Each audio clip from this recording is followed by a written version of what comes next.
Do you worry about Western civilization going forwards if, I mean, certainly the church is exploding in places like China and in other places in South America and Africa, but here in the West, it's on the wane. Do you worry that these values are going? I mean, I've been thinking a lot about this. I think what's happened is, I mean,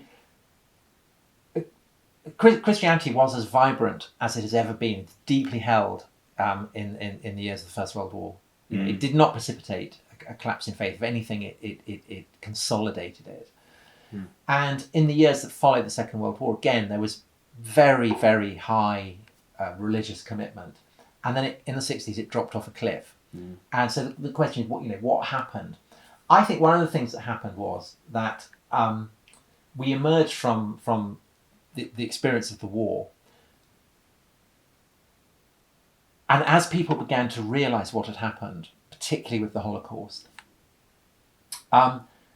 there was a kind of recalibration of our sense of what evil is. And so we no longer needed the devil because we had Hitler. Right. We no longer needed hell because we had Auschwitz.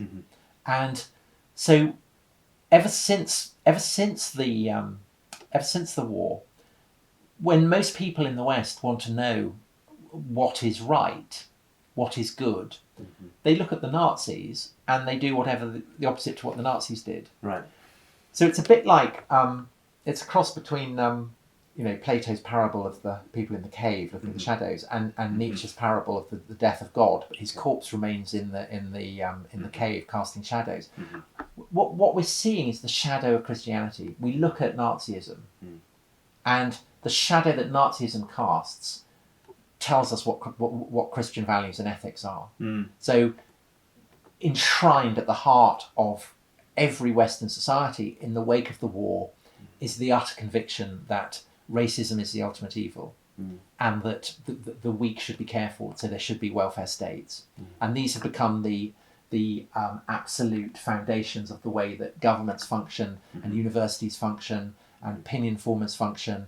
And the worst insult that you can give anyone is to say they're a racist or a Nazi. Sure. Yeah. The risk with that, which I think we're slightly seeing now, is that what do you do when people turn around and say, yeah, okay, I'm a racist, or yeah, I'm a Nazi, or I don't want to let refugees in, or whatever. Yeah.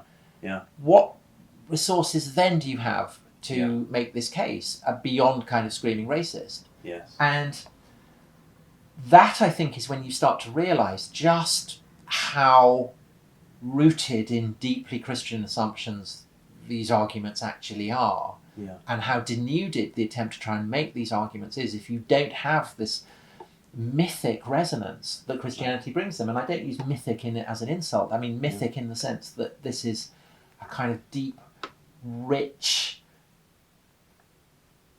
It transcends ideology. It transcends commandments. It transcends grand drama that we live in, and it's drama. Strange new world of the Bible that we've got to inhabit, but without that, it's like castles in the air to start. I think it's like castles in the air, or it's a very attenuated version. It's thin gruel. Right. It's inherently mildly boring, and that's the notorious thing about liberals. They're mildly boring.